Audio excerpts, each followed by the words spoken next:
So let's dive into Florida Georgia week coming up, of course, in Jacksonville.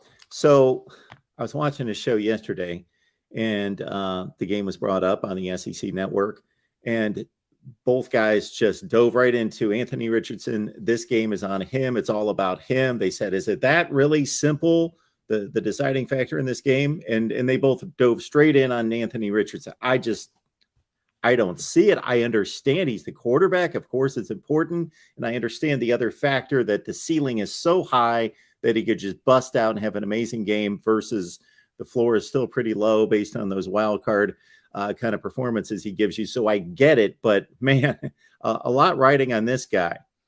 Mark, it is. And I can see it in ways because we've seen this Florida defense this year, and it is at historic bad levels right now for this Florida defense. So if you take how this season has played out so far, you're probably looking at the only way Florida can win is in shootout fashion. And if you're going to win in shootout fashion, more than likely that means Anthony Richardson's going to have to go out there and have the game of his life. We haven't seen that this year yet against a top-tier defense. We saw a great game versus Tennessee, and that was almost enough to upset the Vols in Neyland about a month ago.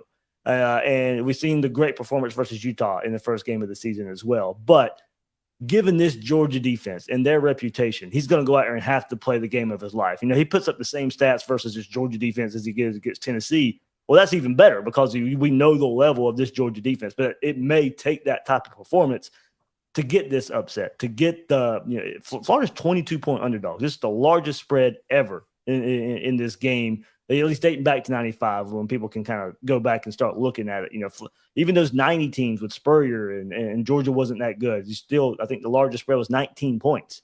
So this is an historic spread in this game. And the only way a lot of people see this upset happening is in shootout fashion led by Anthony Richardson. But Mark, at the same time, Florida leads the country in 6.4 yards to rush. But here's the thing. Georgia doesn't give up rushing yards. So something's going to have to give there. And I think a lot of people probably lean the way of, all right, well, Georgia's just going to hold Florida's run game in check.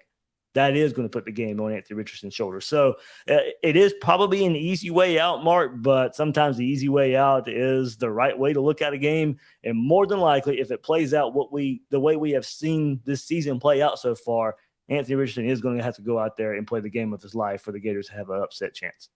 Yeah, I was going to say with Montrell Johnson at over 7 yards per carry, Trevor Etienne not far behind him. You throw in the quarterback runs, and Anthony Richardson, even with sack yardage, comes in at 7 yards per carry. So he's obviously picking up yards in chunks. The rushing attack, did you expect this kind of success? Yeah, Mark, we did. I mean, as I mentioned, going back to offensive line, we talked about it earlier. They brought Osiris Torrance in, and they brought a lot of experience. And then Florida had a deep running back room. You go back to the spring, and we were looking at it even deeper. It was, all right, Montrell Johnson comes over from Louisiana. He'll be ingrained in this offense. He'll know what to do. Okay, you'll pencil him in as a contributor. And then Naquan Wright missed spring, but he had a lot of SEC experience. And then back in the spring, you had DeMarcus Bowman. He transfers away from UCF, deep running back room, okay. And then Lorenzo Lingard had thought to be the number 3 guy. He goes through spring, maybe even been the best running back in the spring at times. But then fall camp rolls around, and lo and behold, we get the first depth chart, and it's Trevor Etienne behind Montrell Johnson and Naquan Wright. So it's like, okay, well, maybe this freshman has shown something. And then from the very first game, from the get-go, we see, all right, Trevor Etienne, we see why he's third on the depth chart. Very first game versus Utah, a good defense. He's making big plays. So, yeah, Mark, we thought it was a deep running back room, a talented running back room. It has shown to be that way. There was some question if Montrell Johnson could translate his Sun Belt freshman of the year running back at that position. Would that translate to SEC play? And it certainly has. Would Trevor Etienne be some kind of impact? He certainly has. And then, of course, you throw in Anthony Richardson at the same time with his ability. We've seen all the big runs this year. So, yeah, it's maybe even a little better than I thought. When you look at some of the explosive runs Florida's been able to hit, they've really not been able to show enough explosiveness in that department in the last couple of years.